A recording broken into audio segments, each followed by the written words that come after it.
ጅማ ይወል እንግዲህ የተረሱ ብለህ ከምትላቸው ነገሮች ምናልባት ጅማን ብቻ ለጥለ ከማየት ይልቅ ጎንደር ልትወስዳት ትችላለህ። የተረሳች ከተማ ናት።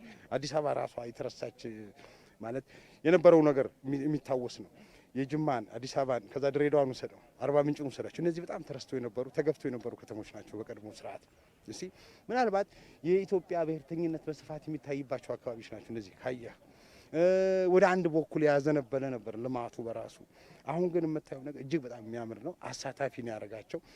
ተዳፍኖባቸው የነበረው ነገር እላቸው ላይ ተጋርጦ የነበረ ነገር ነበረ። እንዳይለሙ እንዳይሰፉ እንትን እንዳይሉ ምናልባትም የማህበረሰቡን የመጨቆን አዝማሚያ የምታይባቸው ነገሮች አርባ ምንጭ አካባቢ ብታያቸው የነበሩ የጨርቃጨርቅ ፋብሪካዎች ተነቅሎ ሌላ ቦታ የተወሰዱበት አካባቢ ነበር። አሁን በኮሪደር ልማት ግንባር ቀደም የሆኑት አሁን እነሱ ናቸው። ሌላ ባህር ዳር ጎንደር የምታስታውሰው ጅማም እንደዚሁ ናት። ተገፍታ ተረስታ የነበረ ጥንታዊ የሆኑ ከተማዎች ዋና ሴንተር የነበሩት ተገፍተው የነበሩ መሆናቸው አንድ ነገር።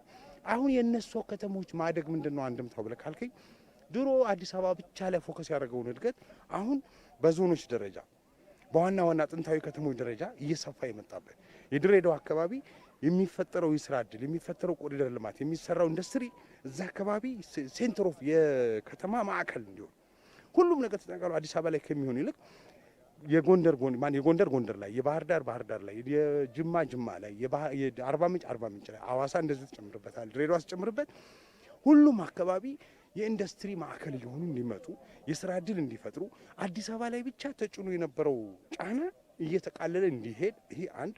ሁለተኛ የገጠሩን አካባቢ ሁሉ ደግሞ አሁን ጅማ ላይ አጋሮን ታሳድጋለች። ጅማን ስታሳድግ ጅማ ዙሪያ ያሉትን ከተሞች ሁሉ የምታሳድግበት እድል የምትፈጥርበት ሞዴል የምታደርግበት ነገር ይመጣና ጅማ ላይ ኮሪደር ልማቱ ነገሮችን ስታንዳርዳይዝ አድርጎ ነው ሄደው።